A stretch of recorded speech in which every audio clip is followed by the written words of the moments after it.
नमस्कार साथियों, सोलंकी हेडलाइन में आपका स्वागत है। जैसा कि मैंने अपनी लास्ट वीडियो में कहा था कि मेरी नेक्स्ट वीडियो एक पेंटर के ऊपर होगी, उस पेंटर की कहानी जिसने इतनी प्रैक्टिस करी कि उसने अपनी पूरी जिंदगी बदल दी।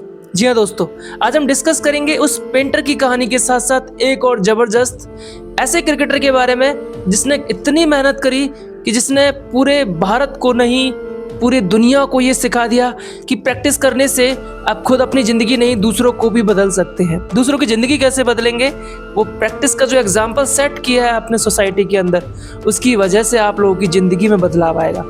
स्टार्ट करते हैं दोस्तों।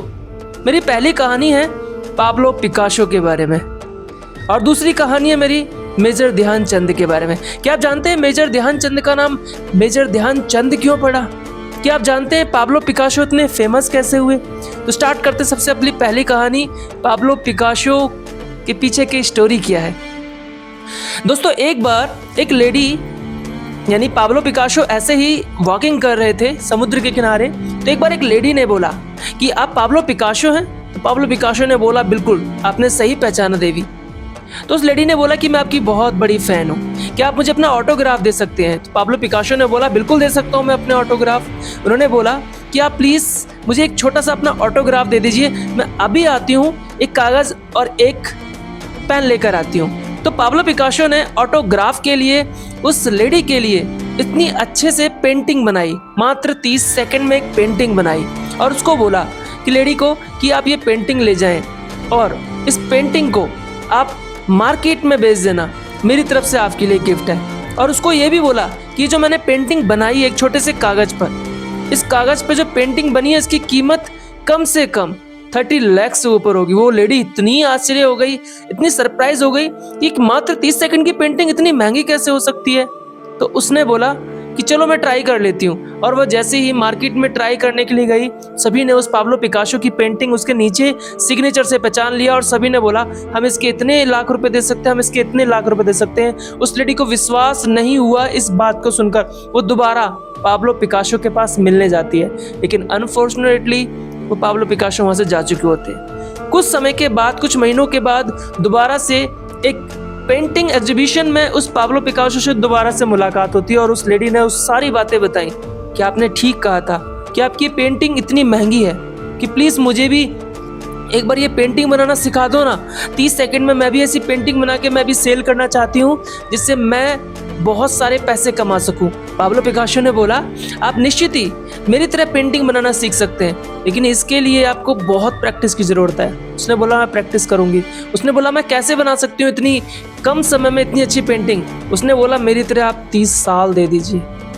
दोस्तों, ये बात सुनकर लेडी बिल्कुल एस्ट्रोनाइज हो गई, बिल्कुल सरप्राइज हो गई कि 30 साल एक ही काम को दिए तो इतनी खूबसूरत वो पेंटिंग बनाना तभी सीख पाए। दोस्तों, यहीं से हमें एक प्रेरणा लेनी चाहिए कि अगर आप किसी भी काम को मन लगाकर करते हैं, बिल्कुल समर्पण कर देते हैं अपने आप को। सबसे मैंने जो मेन वर्ड यूज़ किया, समर्पण करना, बगैर ये सोचे कि फ्यूचर में होगा क्या, बस उस एक काम को इतनी शिद्दत से करो कि वही काम आपका फ्यूचर बन जाए। तो ये थी पाब्लो पिकासो की कहानी। और दूसरी, मैंने आपको एक क्वेश्चन पूछा था, मेजर ध्यानचंद का नाम मेजर ध्यानचंद ही क्यों था? दोस्तों, मेजर ध्यानचंद इतनी प्रैक्टिस करते थे कि उनको समय ही नहीं मिलता था किसी भी चीज़ को करने का। और वो इतनी प्रैक्टिस करते करते कि चांद की रोशनी में वो प्रैक्टिस करने लगे थे, इसीलिए उनके दोस्त उनको चांद कहते थे और आगे चलकर वही नाम उनका मेजर ध्यानचंद पड़ गया।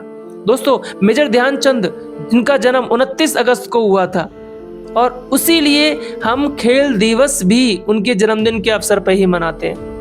मेजर ध्यानचंद की एक बहुत ही फेमस स्टोरी है कि एक बार मेजर ध्यानचंद से एक भी गोल नहीं हुआ और वो इंटरनेशनल मैच खेल रहे थे। तो तभी सभी आकर उनको ये शिकायत करने लगे कि क्या बात है, हम एक भी गोल पोस्ट नहीं कर पाए हैं। और मेजर ध्यानचंद समझ गए कि जरूर गोल पोस्ट में कोई ना कोई प्रॉब्लम है।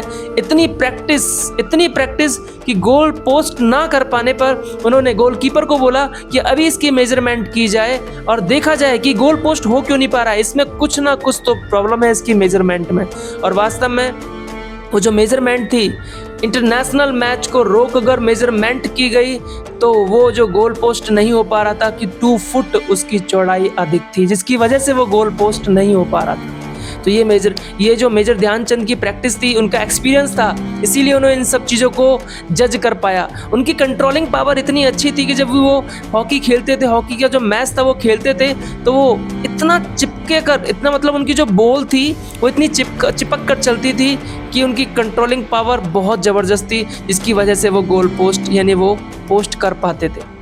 मेजर ध्यानचंद के बारे में एक और फेमस स्टोरी है कि वो यानी जब भी वो प्रैक्टिस करते थे तो वो पटरियों पर प्रैक्टिस करते थे। छोटी सी पटरी होती थी, इतनी सी, और उस इतनी सी पटरी के ऊपर प्रैक्टिस, उस बॉल को नीचे ना गिरना देना ही उनकी प्रैक्टिस ज़बरदस्त बनी, जिसकी वजह से वो इतने फेमस हॉकी के प्लेयर हो पाए।